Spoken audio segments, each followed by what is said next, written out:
Hi everyone, I'm Terri of Terri Johnson Creates and All Things Silhouette. And this is Terri's Tuesdays Tips, where each week I share with you tips and tutorials on using your silhouette machines, Silhouette Studio software, sometimes sublimation, sewing, and even more. So today I'm going to share with you how you can get perfectly layered multiple colors of vinyl. I get this question a lot, and people want to know how they can layer more than one color. So I'm going to show you today with a method that I've recently stumbled across using parchment paper. This is the little design that I'm creating, that I'm using and going to show you, and it has three colors: black, pink, and white, and it's from the Silhouette Design Store. I'll link what design it is in the description box below because I don't remember. So we're going to layer three colors. And in the past, I have used registration marks, little blocks that I created in the software in order to layer designs successfully. And it's a great method. It works great. But this one is even easier, and I think you're really, really going to like it. You don't need much. You need, of course, some basic kitchen parchment paper. That's all this is. It's a Reynolds brand. I got this on Amazon. I'll put the link below, but I like it because the sheets pop up and you don't have to cut it, and they're just the right size. Of course, you need vinyl, and I'm using the Silhouette branded Oracal 651. Silhouette sells their own brand of vinyl, but they've also partnered with Oracal to package and sell the 651 Oracal vinyl, and I really like that, and that's what I'm using today. You also need a squeegee, some weeding tools, and I'll talk to you about why I like these, and of course transfer tape. So let's go to the software. I'm going to show you how I got the design ready to cut, and then we'll put it all together. Okay, so here we are in the software with my design loaded on the workspace. This design is from the Silhouette Design Store, and I will link in the description box below which design it is because I can't remember at this point. Now, the first thing I want you to pay attention to is I have my page set up over here. I've selected my Cameo as the machine I'm using.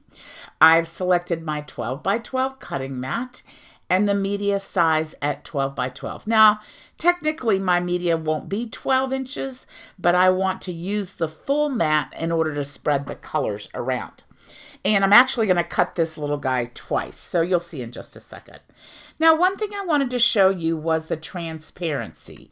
You're going to see that my mat, my workspace area, is grayed out somewhat, and probably doesn't look like yours does from time to time. Yours probably looks like this. This is a default on the design page setup. But for me, I like to adjust the transparency. When I do that, I usually take it to about 50%, like this, so that I can see the grid lines that are, let me zoom in just a little bit, and you can see the grid lines here on the mat and the inch markings up here. So that's just personal for me. That helps me be able to position my vinyl exactly on the mat in the same place that I have it on my screen. So that way, if I'm using a small piece of vinyl and I know that my vinyl is 4 inches, that's 5 actually, 5 by 5, then I know that that's the space where it's going to be. So I find that really helpful, and if that's helpful to you, then by all means adjust your transparency when you first get started here in the page setup. All right, now RB is about 7 inches, which is a little bit bigger than I want him to be. So we're going to scale him down. In order to do that, there are actually multiple ways in the Silhouette Studio to do that. And if you've ever taken any of my classes, you're going to hear me say, you have heard me say, that there's usually more than one way to do something. So the first way, and probably the most common way, is to grab the little corner box and scale him down to where you want him to be. Now I'm going to undo that. And you can also undo in more than one way. You can hit this icon here to undo, or you can use a keyboard shortcut. I'm really big on keyboard shortcuts. So if you don't know, for undo, it is Command or Control Z. Command Z on a Mac and Control Z on a PC. All right, so scaling with the corner boxes is one way. Another way is to come up here to the scale window in the quick access toolbar. You can see here that I have locked the aspect ratio. That's what the default is, but I have locked it so that when we scale this design down, it'll scale proportionately. I want him to be about 6 inches, so I'm just going to take that to 6.0 and hit return or enter, and that scales my B down to the size that I want. I'm going to undo again with Command or Control Z, or you can come over here to the Transform panel and click on the Scale icon. With the Scale window, you have an opportunity to scale either several different ways. You can do it here, like by 50%, and go back and undo, or you can again lock the aspect ratio here and scale him down to 6 and click enter, and he scales down to the size you want. So like I said, there's usually more than one way to do things in Silhouette Studio, and you just have to pick the one that works best for you. Personally, I like the quick access toolbar. Now we have 3 colors in our design that we're going to want to layer, and so we need to separate these colors. And this design is grouped, so in order to ungroup it, again, I have more than one way. I can right click and ungroup, and then you'll see that the colors separate. Oops, got to click off of it. Separate out like this. Or you can select your design. And I'm going to group them back together. And come up here with the design selected to Object and Ungroup. Again, like I said, there are more than one way to do things. And there are also keyboard shortcuts for group and ungroup. All right, so our B is the size we want, and we've ungrouped him so we can separate the layers. And so I'm going to move the black or back layer down here. Now, if you remember, I said I want to cut 2 of these. So I'm going to duplicate each piece. And again, there's more than one way to do that. You can right-click and duplicate, okay, undo. Or one of my favorite ways is to use a keyboard shortcut Command or Control along with the keyboard arrows on your computer. I want to duplicate him to the right, so I'm holding down the Command key along with the right hand arrow. Now that's not going to work because he's not going to fit in the workspace unless I do something like this. I'm going to again come over to the Align window. Transform, and open the rotate button, and I'm going to rotate that B 180 degrees. So now he does fit there with no problem. So we're all set to cut 2 of the black pieces of our B. Now, I want to check, and it looks like all of my white ungrouped. And I don't really want them all ungrouped. I want them to function as one color. So let's see if our pinks all ungrouped. No, they did not. So here we have all of our pink hearts. And I'm not going to ungroup these because even though we're going to waste a little vinyl in here, it is so much easier to place that layer down if all of those pink hearts are in position. Now, I'm going to go ahead and group all of this white back together with Command G, Command or Control G on your keyboard. And now all my white is together. And I want to duplicate all of this. So I do think that, again, I'm going to come over here to my Transform window and click Rotate. You could also rotate here like this, but I'm not very good at that. And so I'm going to click Rotate. Now, that means I've got one set of hearts here, and I want another set of hearts. Now, remember I told you there's always more than one way to do something. So I could just duplicate it with right-click and duplicate here, or I could use the keyboard arrows like I showed you before, or I could come over here to the Replicate window. And in the Replicate window, you have a lot of different options. This says to duplicate in the left-hand side, to the left-hand side. So I'm going to click here, duplicate left, and now I have 2 sets of hearts. I'm going to move these over just a little bit from one another. And then for my white, I'm going to duplicate below. So as you can see, there's a lot of different ways to do things in Silhouette Studio. So now I'm ready to set my vinyl on my mat.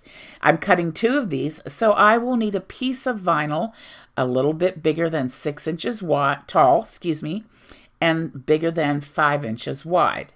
Now, I am going to probably cut my piece 6 inches. Again, let me zoom in. You can see and take my transparency down just a little bit more.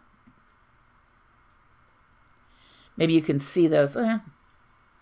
That's probably best. I really, between 50 and 60% is best. So I would like a piece of white that's about 6 inches by 7 inches. And then I would like a piece of pink that is 5 inches wide by probably 7 inches long. And then a piece of black that is about 5 by 12 all the way across. So I would go ahead and set up all 3 colors on my mat and be ready to cut. Now I'm going to select all of these designs, all parts of the designs, and I'm going to turn on my machine. Hang on a second, because I want to show you how to set this up in the send panel. So I'm going to the send panel, and you're going to see all the cut lines that show up here for these 3 colors. Now, I was working previously with this Vinyl Silhouette Oracal 651. So that's what's showing up, because the last time I was in this software, that's what I was working with. And in fact, that's what I want. Now, you're going to see that because I have the machine turned on, it recognizes my Cameo here, and it says it's ready to load the mat. It also recognizes that I have an auto blade inserted and that I want to cut. Now, the suggested or default setting for the Silhouette Oracal vinyl is the blade depth of 1. From personal experience and cutting with this machine and this blade, I know that 1 does not give me a nice cut. It's not the cut I want. So I would always recommend that you test cut, test cut, test cut.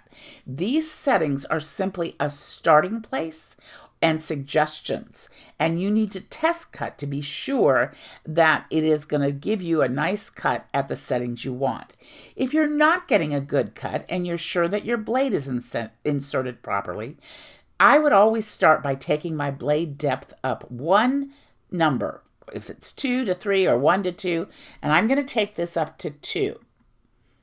That's just because I have done a lot of testing with vinyl and I know what it's going to look like. Then I would be, if you didn't and you weren't sure, then right here is where you want to test it. You're going to test it. It's going to do a little corner, a little square with a triangle cut out of it at the top left corner. All right, so once our vinyl is on our mat, we're all ready to cut. Now, I'm not going to show you cutting, but I will show you weeding in just a minute. But this is what we do to get all set up and ready to go with multiple colors in the software. Okay, so I've assembled everything that we need, and we're ready for the fun part. First thing I want to show you is that I've laid down a piece of parchment paper here on the workspace because you don't want your vinyl sticking to the mat or the workspace. I've got my squeegee, my weeding tools, a piece of transfer tape, and another smaller piece of parchment paper.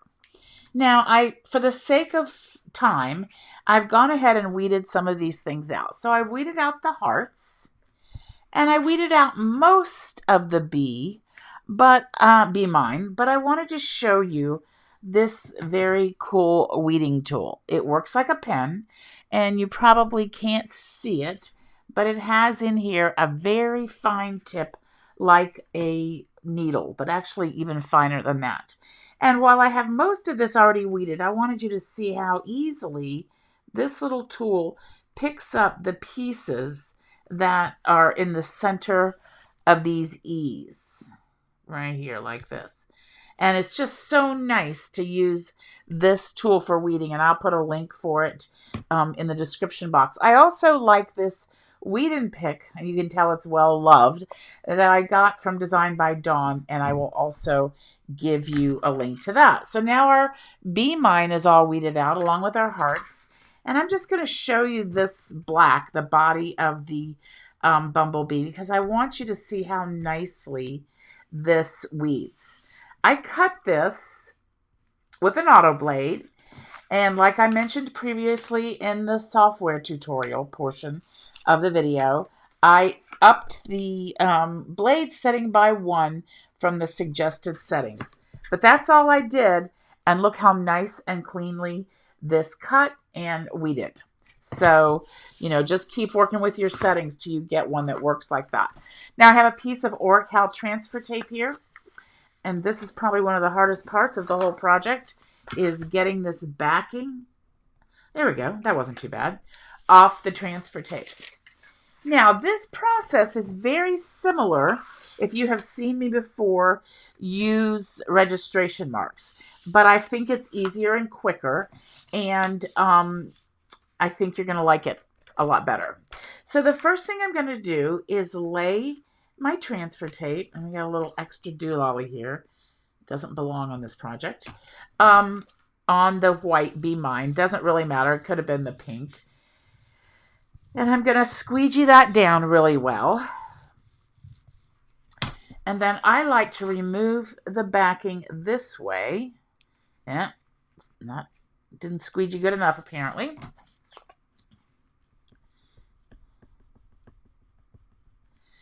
So I like to remove the backing this way. So hopefully I can just roll the backing back onto itself, and everything else will stay on the transfer tape. Now, sometimes it works better than others. I'm going to squeegee this down just a little bit and roll this back. There we go.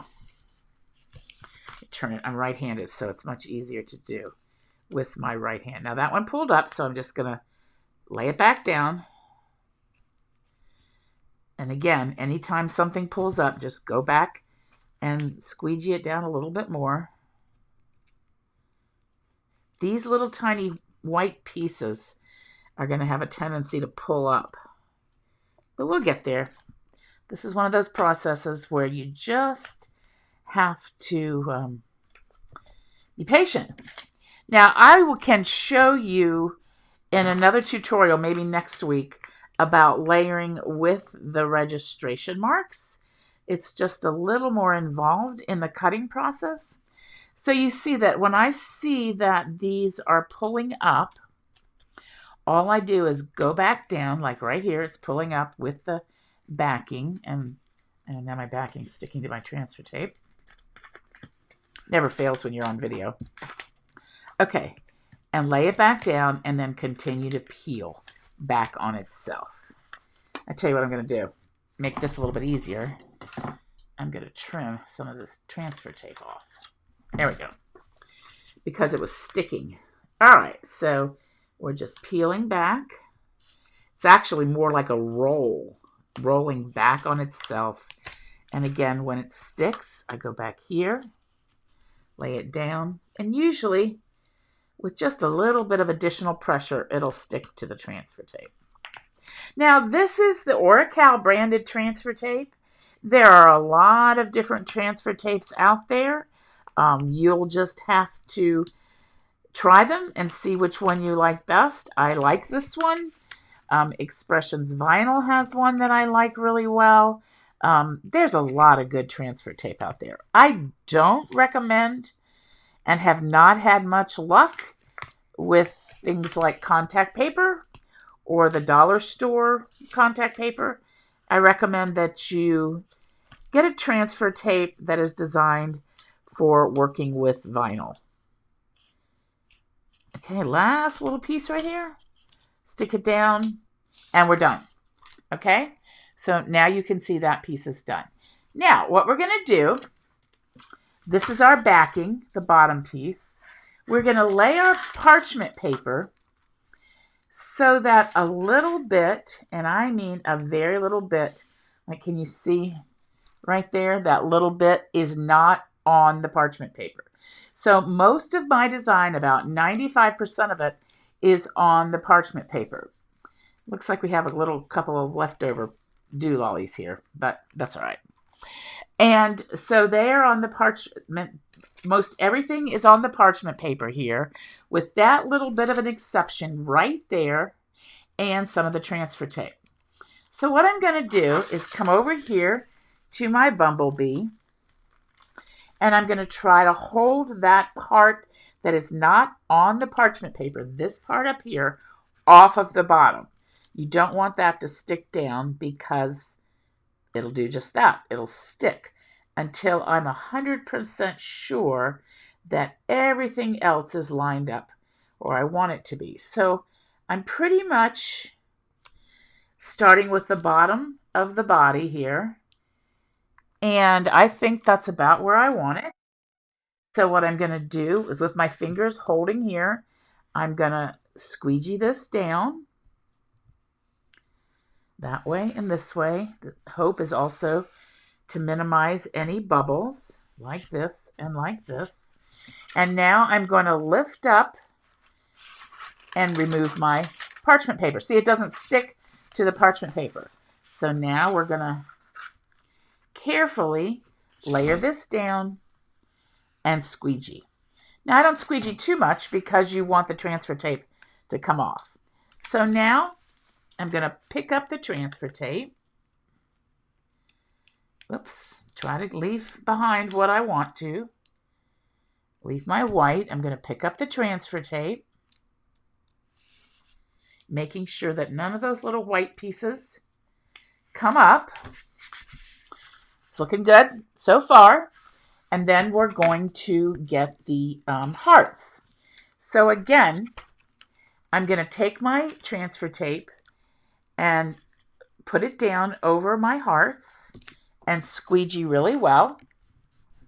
And see, the nice thing about having this parchment paper here is that my transfer tape doesn't stick to the table. It won't, your vinyl and your transfer tape won't stick to the parchment paper. All right, so now I'm going to peel up my hearts, peel up my backing from my hearts, just like this. I generally always work from the back, removing the paper. You'll find much better results, I think. And again, kind of roll it back. Stick it down if it's... All right, so now we have our hearts. So again, we're going to lay those on that. As soon as I find it, here, nope, same piece of parchment paper with a little bit of our hearts exposed up there. Not much, just a little.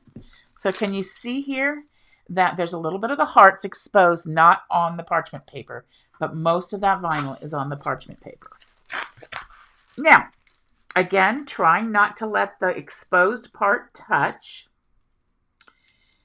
So I have done this upside down. Okay, so we're going to turn it around. And my hearts go this way.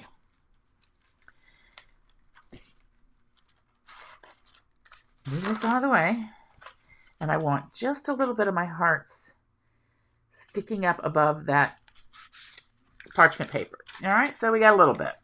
So again, we're going to come back over it. And see, this is very similar to what we do with the registration marks. However, it's easier because you don't have to cut with those registration marks. And because this parchment paper is translucent, you can see through it.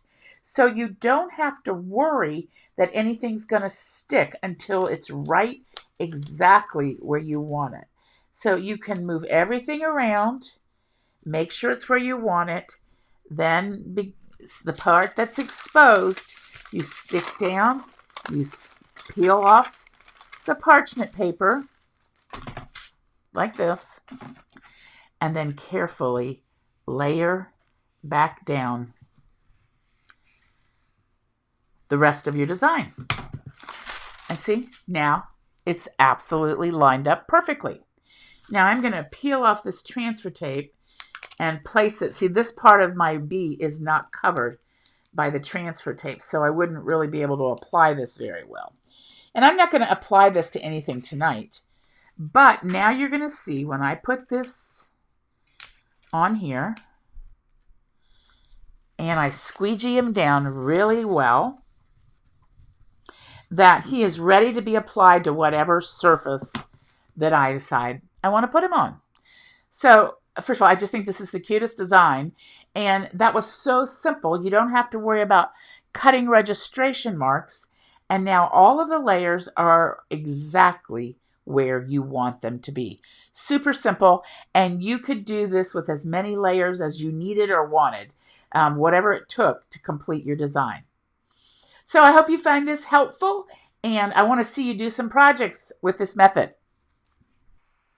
And that's it. That's just how easy it is to layer multiple colors of vinyl. Now, we only used 3 colors here today, but you could use the same method for as many colors as you need to. And they don't have to actually overlap one another. For example, I use the same method on this design, which has, again, just 3 or 4 colors, and they don't overlap each one, but it's really important that they're in the right place. So this method has a lot of applications, and the beauty of it is you can see through that parchment paper and get everything lined up just where you want it before you actually stick it down. So I want to see some things that you've created and layered using this method, and I would love it if you posted those in our All Things Silhouette Facebook group. If you are not a member, I'll put a link in the description box below. And also, you can tag us if you share it on Instagram. Just do a hashtag with Terri Johnson Creates, because I would love to see what you're doing with this method and what designs you've created. Also, if you haven't already, be sure to subscribe to the YouTube videos and click the bell for notification so that you will know and get notification whenever we have more videos. I want to just be sure and tell you that we have a lot of exciting things coming up in the next few weeks, and you don't want to miss out on those. So I hope you have a great day and get busy crafting. Thanks.